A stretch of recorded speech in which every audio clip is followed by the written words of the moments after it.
Chicago Bears fans, this one's for you. Every offseason, there's one storyline that slips through the cracks. While fans and media get wrapped up in quarterback battles, draft hype, and big name trades, there's always a player who somehow gets lost in the shuffle. This year, that player isn't some unproven rookie or depth chart sleeper. It's DeAndre Swift, a guy who's been right in front of our eyes the whole time.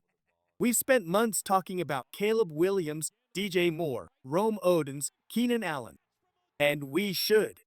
This offense has gone from bottom tier to brimming with potential. But while everyone's been looking up at the sky, we've ignored the foundation. We've overlooked the guy in the backfield who could quietly become the glue that holds it all together. I'll admit it, I was guilty too. Swift came to Chicago with expectations. And when he didn't put up monster numbers, we moved on. Fast. But now that the dust has settled and we can actually break things down, the question we should be asking isn't, why didn't Swift produce? It's, how did he produce at all under those circumstances? Let's look at what he dealt with. Swift came from the Eagles, where he had a top 3 offensive line protecting him and a balanced scheme that kept defenses guessing. In Philly, he looked like a true lead back. But the moment he put on a Bears uniform, everything changed. He walked into one of the most injury-riddled, inconsistent offensive lines in the entire NFL. Braxton Jones? Missed 5 games. Tevin Jenkins? Banged up and in and out all season. Matt Pryor and Coleman Shelton? Guys who struggled just to stay in the rotation. And even Darnell Wright, our best young lineman, missed time. This wasn't just a down year for the offensive line. It was a disaster. Yet Swift still managed to produce nearly 900 yards from scrimmage. Were they explosive yards? No, but considering the circumstances, they were earned the hard way. And we're talking about an offensive unit that lacked consistency at quarterback, couldn't push the ball downfield, and was too predictable in its play calling. That's not a recipe for success for any running back. Let's also talk about Swift's rushing efficiency. His yards per carry dropped from 4.6 in Philly to 3.8 in Chicago. That's a red flag at first glance, until you remember he went from running behind Landon Dickerson, Jason Kels, Lane Johnson, to a patchwork line that couldn't create space even with stacked boxes. His rushing success rate, a key metric that tracks how often a player gains meaningful yardage based on down and distance, also fell sharply from 54.1% to 43.9%. That's not just on him. That's on everything around him falling apart. The real shame is that fans started seeing that dip and assumed he wasn't the guy anymore. But Swift didn't lose his burst. He didn't lose his speed or his vision. What he lost was the opportunity to succeed until now. Because now, everything is changing. Swift isn't being asked to carry the team. He's being asked to complete it. And with better weapons, better blocking, and a fresh scheme, we're about to see just how dangerous he can really be. So let's talk about the blueprint the Bears have put together.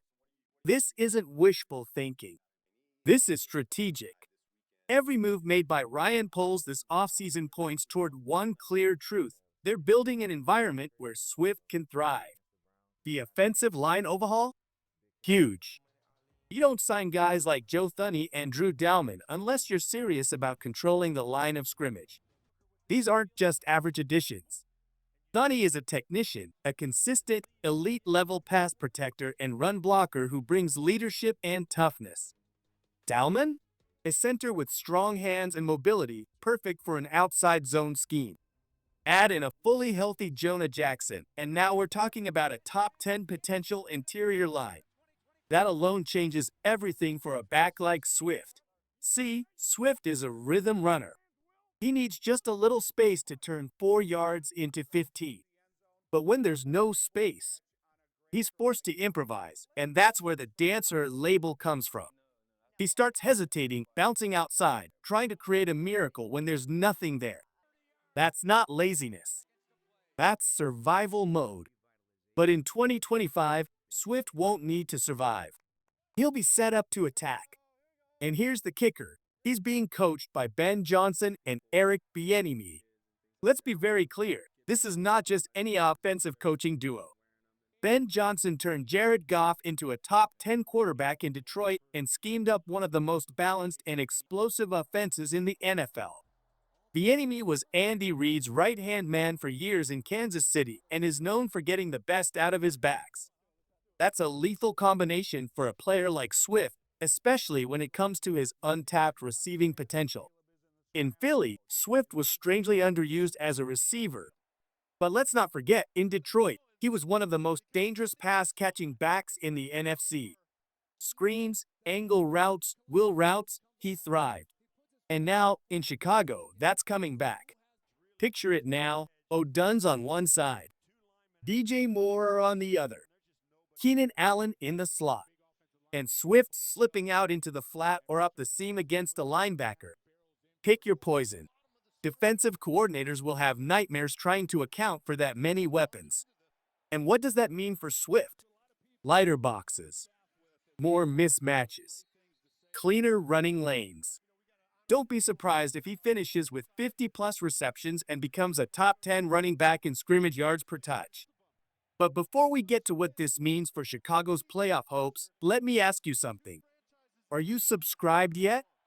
If not, now's the perfect time. We drop daily Bears content, game film breakdowns, roster analysis, and real football talk without the fluff.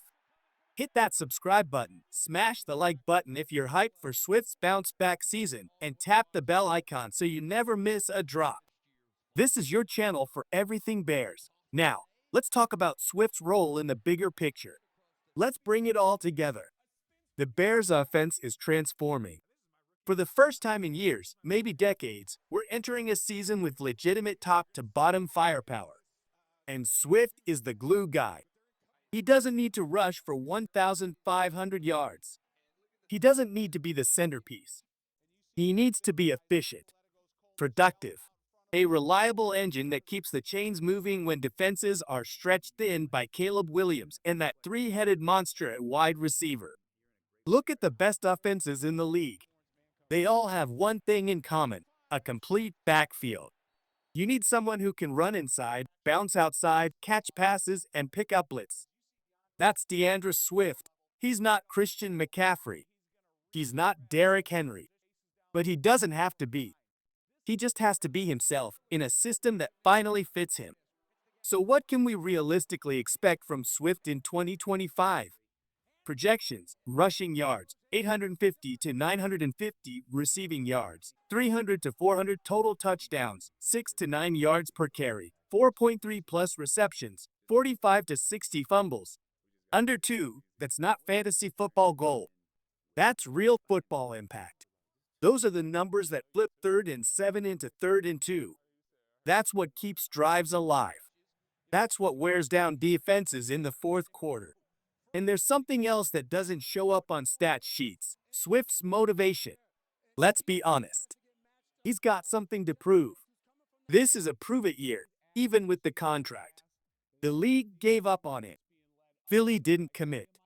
Detroit let him walk.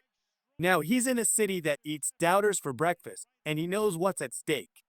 He's not just playing for numbers, he's playing for respect. By midseason, don't be surprised if the national media is asking the same question we're talking about right now. How did everyone miss this guy? Because they were too busy watching the stars and forgetting about the spark plug. And one last thing, if Swift succeeds, the Bears succeed. It's that simple. He's the kind of player that makes everything else smoother. The passing game clicks. Play action opens up. Ben Johnson's offense can run at full speed. And most importantly, Caleb Williams doesn't have to do it all alone. That's the kind of balance that wins in the NFL. So here it is, Bears fans. This season isn't just about Caleb or O'Dunn's or Ben Johnson's playbook. It's about how all the pieces fit, and DeAndre Swift is the piece nobody's talking about. But not for long. Because if the offensive line stays healthy, if the scheme delivers, and if Swift just plays like the version we saw in Detroit and Philly, he's going to remind the entire NFL exactly who he is. And we'll be right here, watching it happen. So if you believe Swift is going to shock the league, drop a #Swift season in the comments. Let's hear your rushing yards prediction. Let's talk. And of course, don't forget to subscribe for more breakdowns, game previews, and all things Chicago Bears. This season is going to be special, and we'll be with you every step of the way. Bear down.